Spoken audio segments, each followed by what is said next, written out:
Assalomu alaykum aziz tomoshabinlar. Agarda siz bugungi videoni o'tkazib yuborsangiz, qattiq afsuslanasiz. Chunki agar siz Germaniyaga Ausbildung qilib kelmoqchi bo'lsangiz, bu videoni oxirigacha ko'rishingiz kerak. Ausbildung yo'nalishi bu Germaniyaga kelishda eng oson yo'l variantlaridan bittasi hisoblanadi. Sababi kelish uchun sizdan faqat maktab attestati bo'lsa ham, shuni o'zi yetarli. Maktab attestati va nemis tilini B1 darajada bilsangiz, shu bilan siz Germaniyaga 3 yilga viza olishingiz mumkin. Avvalo kirib kelayotgan o'qituvchi va murabbiylar, ustozlar kuni bilan barcha o'qituvchilarimizni, ustozlarimizni tabriklab o'tamiz. Alman Bildung jamoasi, Alman Visum jamoasi sizlarni, ustozlarimizni bayramingiz bilan tabriklaymiz. Ishlaringizga omad, rivoj, har doim shunday bizga ko'pgina bilim berib, yuqori darajali mutaxassislar qilib yetkazayotganligingiz uchun sizlarga katta rahmat ustozlarimiz. Har doim omon bo'ling, ustozlarimizni bayram bilan tabriklaymiz. Agarda shu videoni oxirigacha ko'rsangiz, albatta shu video davomida men sizlarga vizaga hujjat qilish paytingizda 200, 300, 400, 500, 600 yevrogacha bo'lgan pulingizni qanday qilib ekonom qilishingiz mumkinligini aytib o'taman. Ausbildung dasturi bu Germaniyaga ham o'qib ham ishlashga kirish dasturi. Bu haqida bizda videoyimiz bor. Lekin u videoyimiz ancha umumiy video hisoblanadi. Biz hozir sizlarga qisqa ravishda Ausbildungga hujjat qilayotganingizda sizga qanday hujjatlar kerakligini va qaysi sohani tanlashingiz kerakligini va qanday qilib siz pulingizni ekonom qilishingizni men sizlarga aytib o'taman. Ausbildung dasturi bo'yicha eng birinchi navbatda qanaqa hujjatlar kerak? Ausbildung dasturiga albatta oliy ma'lumotlilar ham, o'rta maxsus ma'lumotlilar ham, o'rta ma'lumotlilar ham hujjat topshirishsa bo'ladi. Eng birinchi navbatda sizda talab qilinadigan hujjat bu nemis tilini B1 darajada bilish. Til bilmaydan kelishdi mumkin deganlar og'zini yopsin. Chunki bu talab Germaniya elchixonasining rasmiy saytida keltirib o'tilgan talablardan bittasi hisoblanadi. Aziz tomoshabinlar, siz hech kimga ishonmang. Meni ham gapimga ishonmang, boshqalarning gapiga ham ishonmang, boshqa blogerlarning ham gapiga ishonmang. Siz Germaniya elchixonasining rasmiy manbasi, ya'ni rasmiy saytiga kirib, har bitta viza haqida o'qib ko'ring. O'sha elchixonaning rasmiy saytida har bitta ma'lumot, til talablari, qanaqa hujjat talablari hammasi yozib o'tilgan. Barcha ma'lumotlar faqatgina Germaniya elchixonasining saytida, Make It in Germany saytlarida aniq va to'liq keltirilgan. Shu ma'lumotlarga ishonib ish qilsangiz bo'ladi. Rasmiy saytdagi ma'lumotlarda esa Ausbildung uchun yoki o'rta maxsus diplom uchun, ishlash uchun, Fachkraft vizasi uchun til darajalari belgilangan, B1 qilib belgilangan. Agarda siz Germaniyaga masalan til talab qilinmaydi, rus tili bilan borsa bo'ladi degan joylarida hammasini gaplariga ular ishchi viza bilan emas. Ular mavsumiy ishlarga borayotgan bo'lishi mumkin. Weiterbildung qilib borayotgan bo'lishi mumkin. Yoki Germaniyaga Schengen viza qilib, yoki Polshaga ishchi viza qilib turib Germaniyaga kelib noqonuniy yurgan bo'lishi mumkin. Schengen viza qilganlarni ham ko'pi nimaga biz Schengen viza qilishni to'xtatib qo'ydik? Schengen viza qilib kelayotgan 90 kunlik viza qilib kelayotganlarning ko'pchiligi Germaniyadan ketmasdan qolib ketyapti. Ular Germaniyada noqonuniy yurishibdi. Ularning orqasidan masalan, ularni olib kelgan kompaniyalar baribir javobgarlikka bir kun kelib tortiladi. Ular agar qo'lga tushib qolganlari uchun birinchi marta qo'lga tushishigacha. Politsiyaning qo'liga birinchi marta qo'lga tushdi, shu bilan deportatsiya. Mavzumizdan ozgina chiqib ketdik. Ausbildung dasturi bo'yicha qaysi sohalarni tanlashingiz kerak? Mana endi 1-oktyabrdan boshlab Ausbildungning deyarli barcha sohalariga hujjatlar qabul qilish boshlanadi. Shu sababdan qanaqasi yo'nalishda tanlashingiz kerak va qanaqa hujjatlar topshirishingiz kerak. Eng birinchi navbatda topshiradigan hujjatingizdan bittasi nemis tilini bilish sertifikati. Ikkinchisi ma'lumotingiz haqidagi ma'lumotnoma. Ya'ni bu maktab shahodatnomasi bo'lishi mumkin. Albatta 11 yillik. 9 yillik shahodatnomangiz o'tmaydi. 11 yillik bo'lish shart. Yoki akademik litsey, kollejda diplomi. Unda 11 yillik shahodatnoma shart hisoblanmaydi. Unda 9 yillik bilan ham akademik litsey yoki kollej diplomi bilan Ausbildung qilib kelsa bo'ladi. Agarda sizda masalan oliy ma'lumotingiz bo'lib turib, oliy ma'lumotingiz Germaniyaga keraksiz sohalar bo'lsa ham, siz Ausbildung yo'nalishi bilan diplomingizni tan oldirmasdan shunday kelib Ausbildungni boshlashingiz mumkin. Ausbildung uchun sizdan faqat o'rta ma'lumot talab qilinadi. Universitet uchun 12 ta sinf. Ya'ni student kollej abitur talab qilinadi. Abitur Ausbildung uchun talab qilinmaydi. Abitur nima degani? Bizda O'zbekistonda 11 yillik maktab, Germaniyada 12 yillik. 12-yilini bular abitur universitetga kiradiganlar o'qiydi. 11 yil o'qib turib Ausbildungga ketadiganlar ham bor. Ausbildungga ketsa ham bo'ladi. Lekin universitetda o'qish uchun siz albatta 12 yilligini o'qigan bo'lishingiz shart. Universitetga hujjat topshirmoqchi bo'lsangiz, sizda ta'limingiz, o'rta ma'lumotingiz 12 yillik bo'lishi kerak. Agarda siz 9-sinfni bitirib, yana 3 yillik kollej yoki akademik litseyda o'qigan bo'lsangiz, siz Germaniyadagi universitetlarga bakalavr yo'nalishiga to'g'ridan-to'g'ri hujjat topshirishingiz mumkin. Lekin siz faqat 11 yillik maktabda o'qigan bo'lsangiz, siz albatta student kollejda o'qishingiz majburiy. Student kollejda ham siz kiradigan sohangizga qarab yo'nalish tanlaysiz. Agar meditsina yo'nalishi bo'lsa, MD tanlaysiz, injinieriya yo'nalishi bo'lsa, TN yo'nalishini tanlaysiz. Shunaqa yo'nalishlarga qarab siz student kollejda yana 1 yil o'qib, keyin universitetga hujjat topshirasiz. Ungacha siz universitetga hujjat topshirishingiz mumkin emas. Universitet hujjatlaringizni qabul ham qilmaydi. Chunki bu yerda ko'p universitetlarda kirish imtihoni yo'q. Sizning ballaringiz o'sha student kollejda FSP imtihoni orqali amalga oshiriladi qabulingiz. O'shanga qaraydi, FSP imtihoningizda qanaqa ball olganingizga qaraydi va o'shanga qarab siz yo'nalishingiz, tanlagan yo'nalishingiz bo'yicha siz albatta universitetga kirib o'qishingiz mumkin. Student kollej ham 2 xil bo'ladi. Xususiylari bor, unga pul to'lab o'qiysiz va davlatniki universitet qoshidagilari bor, ular bepul. Shu sababdan bu bilan adashtirmang. Ausbildung bu umuman boshqa soha. Ausbildung bu shogirdlik sohasi. Siz birorta kompaniyaga shogird bo'lib ishga tushib o'qiysiz. Buni ruschasiga ученичество deydi, o'zbekchasiga shogirdlik. Ausbildung ham ikkita turga bo'linadi. Hech qachon esingizdan chiqarmang. Ausbildung ham ikkita turga bo'linadi. Birinchi turi bizning kollejlarimizga o'xshagan, siz faqat 3 yil teoriya o'qiysiz. Ikkinchisi eng keng tarqalgan turi, duale Ausbildung. Duale Ausbildung bu двойное обучение deydi. Двойное обучениеda siz ham o'qiysiz, ham ishlaysiz. Именно sizga kerakligi esa shu. Chunki faqat shunda двойное обучениеda ikki tomonlama o'qishda sizga oylik to'laydi. Stipendiya to'laydi, oylik to'laydi. Boshqa Ausbildungda o'zini turida sizga bir tiyin ham oylik to'lamaydi. Siz faqat o'qiysiz. Sizda moddiy ta'minotingiz Germaniyada bo'lishi shart. Keyin Germaniyaga kelishingiz uchun siz 18 yoshga to'lgan bo'lishingiz shart. 18 yoshga to'lmagan bo'lsangiz, sizni kimdir kafilligiga olishi kerak. Ota-onangiz yoki aka-ukangiz sizni kafillikka olmasa bo'lmaydi. U ham Germaniyada ishlayotgan bo'lishi kerak. Sizning homiyingiz, sizning vasiyingiz bo'lishi kerak. Sizning vasiyingiz va homiy vasiyingiz bo'lmasa, Germaniyaga siz 18 yoshga to'lmaguncha kela olmaysiz, chunki siz voyaga yetmagansiz. Faqat voyaga yetganlargina mustaqil ravishda viza olib kelishlari mumkin. Endi Ausbildungga qanaqa qilib soha tanlasam kerak? Agarda siz tilni zo'r bilsangiz, B2 darajasida bilsangiz, siz topoviy sohalarni tanlashingiz mumkin. Bunga IT, meditsina, injineriya bo'yicha siz sohalarni tanlashingiz mumkin. Siz Ausbildung shartnomasiga ega bo'lishingiz mumkin. Mehmonxona yo'nalishi, bularda hammasida masalan nemis tilini B2 darajada, ingliz tilini B2 darajada bilsangiz, siz diplomingiz bo'lmasa faqat qo'lingizda shu sohalarga ishga kelishingiz mumkin. Agarda sizda bunaqa bilim bo'lmasa, bunaqa unchalik bilimingiz kuchliroq bo'lmasa, Ausbildungga ko'proq talab Ausbildung ko'proq konkursi pastroq yo'nalishlarda siz tanlashingiz kerak.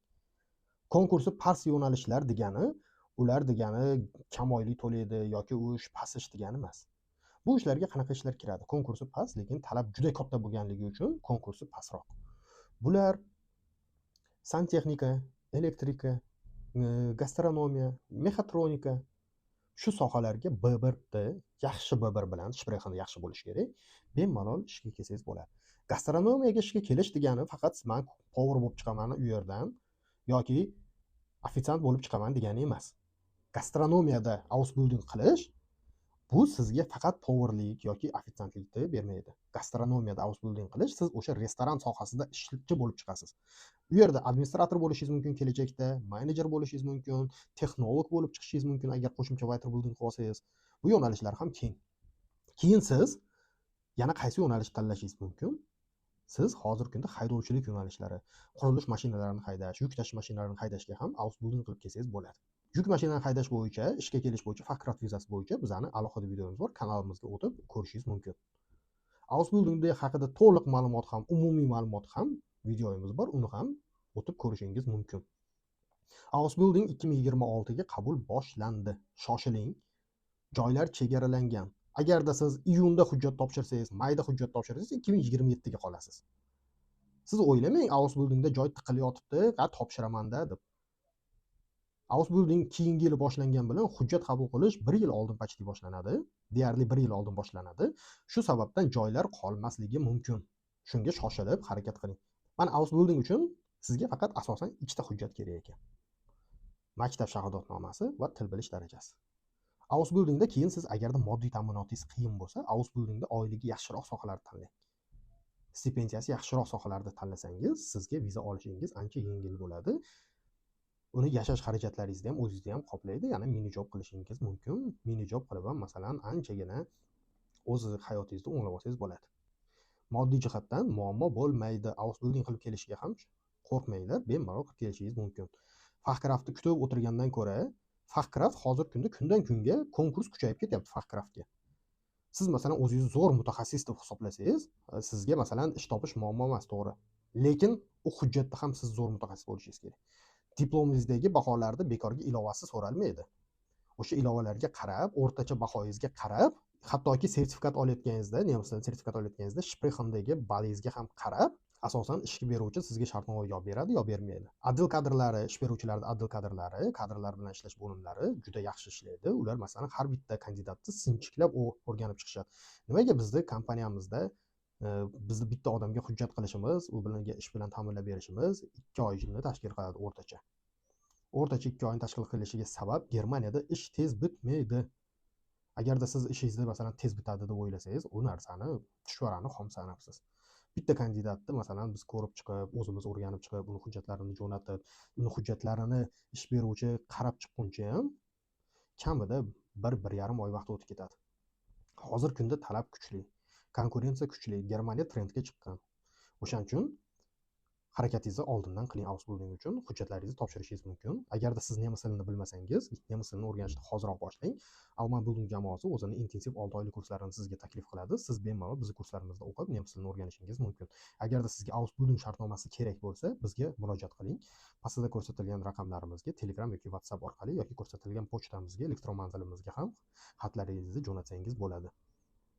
Faqat siz masalan Telegramdan menga 10 ta 20 ta сообщение yozishdan ko'ra, siz bitta telefon qilib Telegram orqali gaplashganingiz ma'qul. Chunki siz yozgan сообщенияларingiz menga kuniga 80 ta odam SMS yozadi. Men har bittalaringga SMS yozib o'tirgani to'g'risi meni vaqtim yo'q. Lutcha telefon qilib qo'yganlaring ma'qul. Shunisi ma'qulroq. Endi sizlarga qanday qilib pulingizni ekonom qilishni yo'lini aytaman. Bu asosan kimlarga tegishli? Bu asosan diplomini sap qildirayotganlar uchun. Diplomingizni sap qildirib nima qilasiz? Agarda sizni diplomingiz, mana men sizga bitta narsa o'rgataman, bu life hack. Agarda siz diplomingiz Anabinda H+ turgan bo'lsa, diplomingizni sap qildirishingiz shart emas. Agarda siz meditsina xodimi bo'lmasangiz, meditsina xodimlariga ham diplomingizni sap qildirishingiz umuman keragi yo'q. Anerkennung boshqa. Defitsit Bescheid boshqa. Sap boshqa. Siz agar meditsina xodimi bo'lsangiz, siz defitsit Bescheid olishingiz kerak, anerkennung qildirishingiz kerak. Sapni вообще keragi yo'q sizga. Umuman kerak emas sap sizlar uchun. Nimaga ortiqcha pul sarflab sap qildiryapsizlar diplomlaringizni? Sizlar anerkennung qildirishlaring kerak. Anerkennung yoki defitsit Bescheid. Defitsit Bescheid nima degani? Defitsit Bescheid degani sizga yetmaydigan fanlar. Mana agar siz meditsina xodimi bo'lsangiz, med kollejda o'qigan bo'lsangiz yoki universitetda o'qigan bo'lsangiz, siz Pflegekraftga da'vogarlik qilyapsiz. Anerkennung sizda diplomingizda otsenka qiladi-da, o'tilgan fanlarni solishtirib ko'radi. Qanaqa fanlar o'tilgan, Germaniyada qanaqa fanlar o'tiladi. O'sha yetishmagan fanlaringizni sizga yozib beradi defitsit Bescheid deb. Siz o'shani o'rganishingiz kerak. Adaptatsiya kursida sizga imенно o'sha narsa o'rgatiladi. Sap sizda diplomingizni Germaniyada tan olish, tan olmasligini aytib beradigan jarayon. Uni Anabindan ham qarab olsangiz bo'ladi. Agar Anabinda H+ turgan bo'lsa, siz diplomingiz tan olinadi. H+ turgan bo'lsa, qisman tan olinadi. H- turgan bo'lsa, siz diplomingiz Germaniyada tan olinmaydi. Bo'ldi. Nima qilasiz plyusni ishlatib? 200 euro, 300 euro plyus ortiqchalik bo'lsa, bolalar uyiga bering. Xayriya bilan shug'ullaning, birorta muhtoj odamga yordam qiling.